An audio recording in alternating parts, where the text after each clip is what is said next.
Perkenalkan, nama saya Fadil Ramdhani yang akan menemani podcast hari ini. Sebelumnya, selamat datang di podcast. Saya dan rekan akan membuat tugas pengantar psikologi yang akan membedah film Inception. Sebelum kita masuk ke podcast, mari kita berkenalan dengan teman-teman saya. Halo, saya Syakla. Di sini saya akan mengulas bagaimana film ini memvisualisasikan teori emosi dasar yang sangat ikonik, yaitu joy, sadness, fear, disgust, dan enak.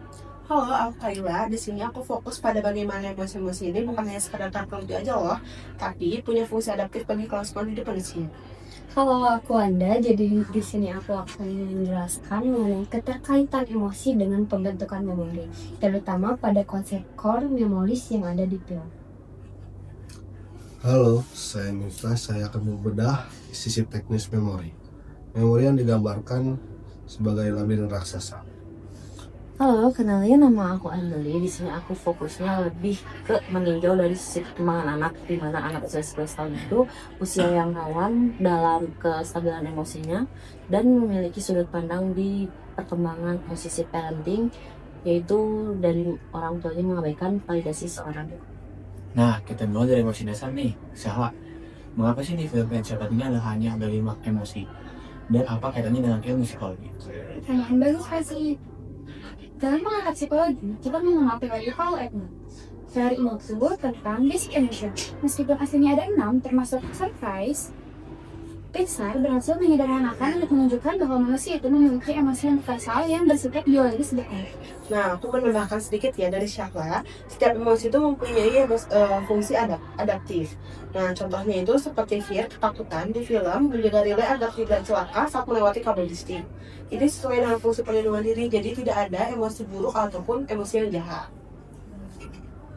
Wah, menarik ya. Lalu Joy terlihat sangat dominan di awal film.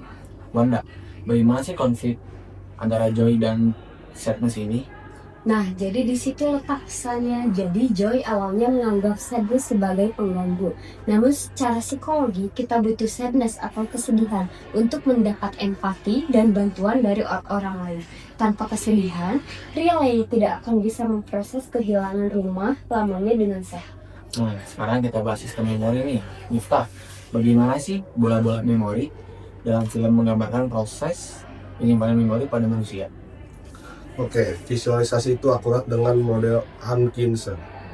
Memori yang baru terjadi masih ke short term, lalu saat relay tidur, memori dikirim ke long term.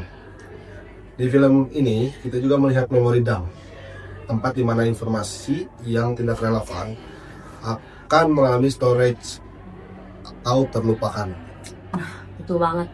Apalagi tadi yang diucapkan sama Miftah, sama Wanda, itu semua masuk ke gejolak emosi anak.